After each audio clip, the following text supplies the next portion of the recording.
നിങ്ങൾ കാണുന്ന ഈ ഗാന്ധിജീൻ്റെ പിക്ചർ നിങ്ങൾ എപ്പോഴെങ്കിലും ഓർത്തിട്ടുണ്ടോ? ഇത് എങ്ങനെയാണ് ക്യാപ്ചർ ചെയ്തത്, ആരാണ് ക്യാപ്ചർ ചെയ്തത്, എപ്പോഴാണ് ക്യാപ്ചർ ചെയ്തതെന്ന്? അതെ, ഇത് പലർക്കും അറിയാത്തൊരു കാര്യമാണ്.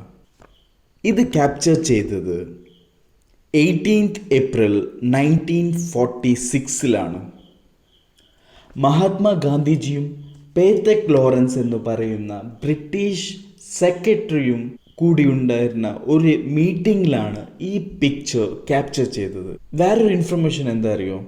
ഈ പിക്ചർ ക്യാപ്ചർ ചെയ്ത വ്യക്തി ആരാ എന്ന് ഇപ്പോഴും ആർക്കും അറിയില്ല.